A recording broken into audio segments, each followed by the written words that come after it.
Okay, so in this example, we're being asked to find the important values of the trig function, and notice that we're dealing with sine here.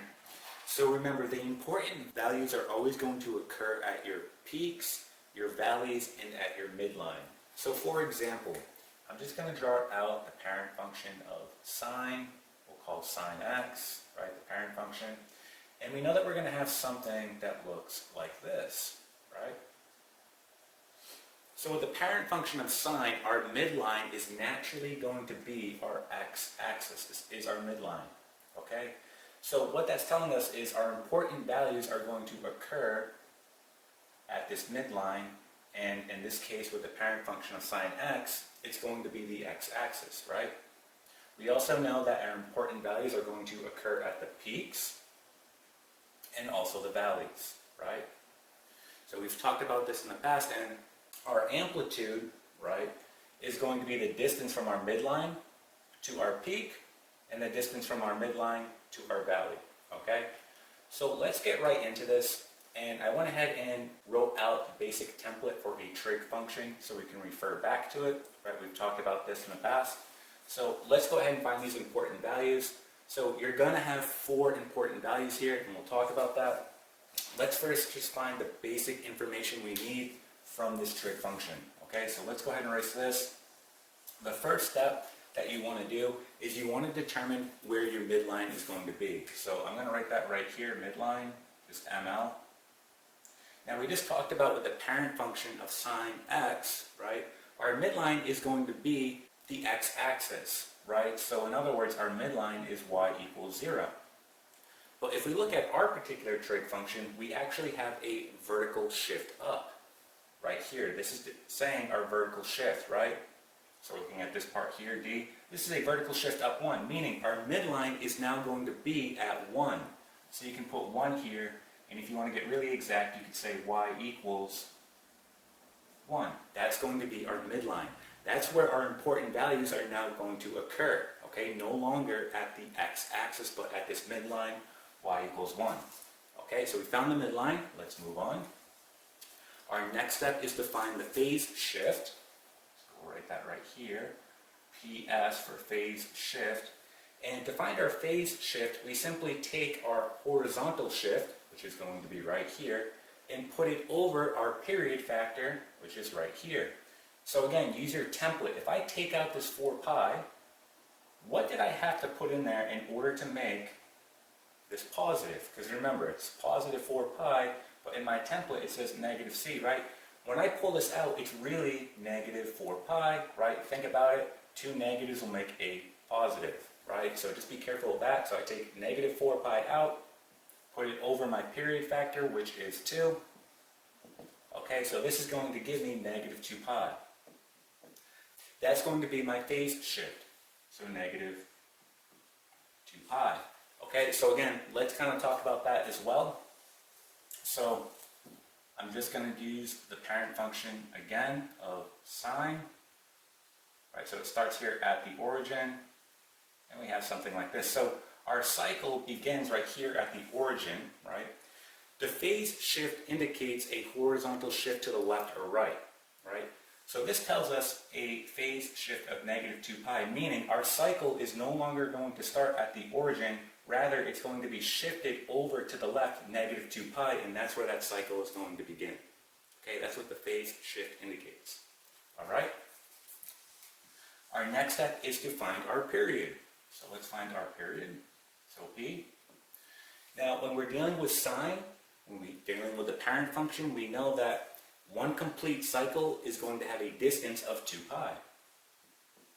So if you want to find the period of your particular function, in this case it's sine, we simply take 2 pi and put it over our period factor, which in this case is going to be 2.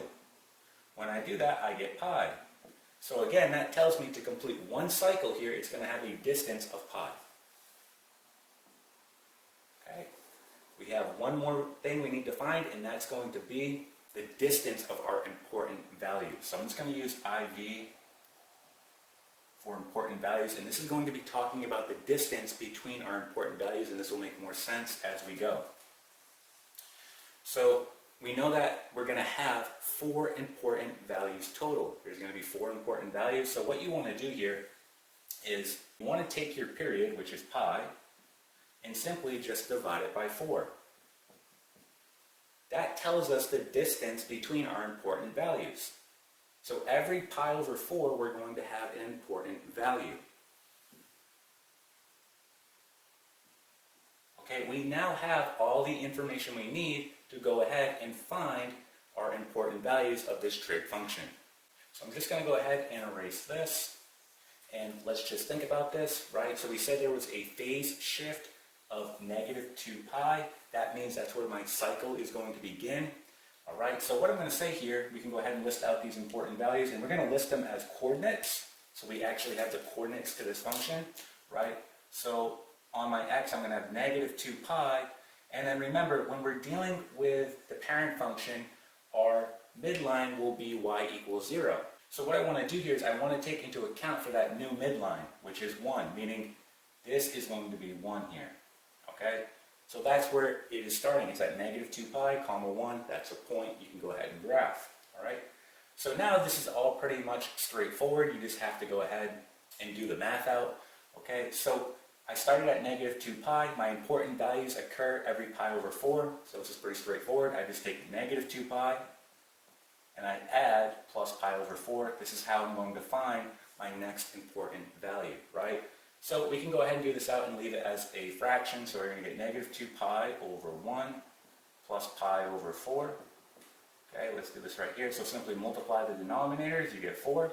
What did you multiply this by in order to get 4? You multiply by 4, so 4 times a -2 pi, -8 pi. What did you multiply this by in order to get 4? You multiply by 1, so 1 times pi, right, is going to give you plus pi, right? So this is going to tell me right here, -7 pi over 4. And then again, think about the graph of sine. It starts at the midline and then it goes up to that peak. So my amplitude is 2. Here I am at my midline 1. I'm simply just going to add 2 to that. So this gives me 3. Okay? There's another point you can graph. Let's continue on.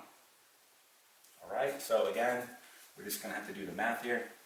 So now we're starting at -7 pi over 4 plus pi over 4. And this one works out nice because we have the same denominator here, so we can just go ahead and write this out as -6 pi over 4, and we can go ahead and reduce this. We get -3 pi over 2. Okay, so we can go ahead and put that here, -3 pi over 2, and then comma, right? Now think about how sine operates. It's at the peak. It's now going to go back down to the midline, so we're going to be back at 1. Okay? Let's continue on. Let's erase this. So again, now we have -3 pi over 2 plus pi over 4. Again, let's get a common denominator here. Simply multiply the denominators, you get 8. What did you multiply this by in order to get 8? You multiply by 4, so 4 times a -3 pi, -12 pi. What did you multiply this by in order to get 8? You multiply by 2, so 2 times pi is going to give you plus 2 pi. Right? And this essentially gives us -10 pi over 8, and we can reduce this. This is going to give us -5 pi all over 4. So we can go ahead and record that. So -5 pi over 4. Again, remember how sine operates, so we're at that midline. It's now going to go down to the valley, right? Our amplitude is 2, right? So we simply just subtract 2 from this. That's going to put us at -1. Okay? Let's find one more coordinate so we can go ahead and just complete the cycle. Right? So let's go ahead and just erase this.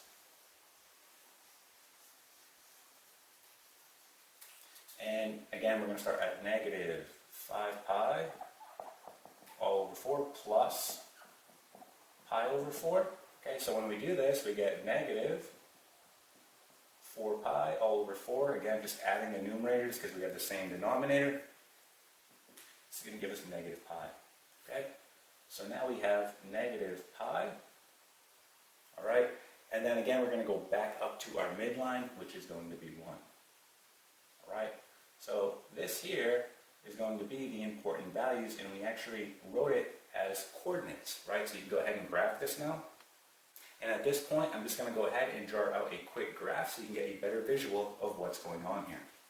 So I just went ahead and graphed out the function, and you can see that my important values are occurring at the midline, which is y equals 1, right? I drew that in as a dashed line.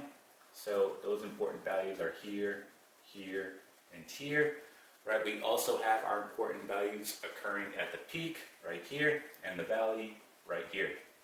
Okay, so hopefully this gives you a better visual of what's going on here. Again, the distance between my important values is going to be pi over 4. So again, every pi over 4, I'll have an important value, right? And this is sufficient to graph like this. You completed one cycle, and that would be sufficient for graphing. Okay, and that is it.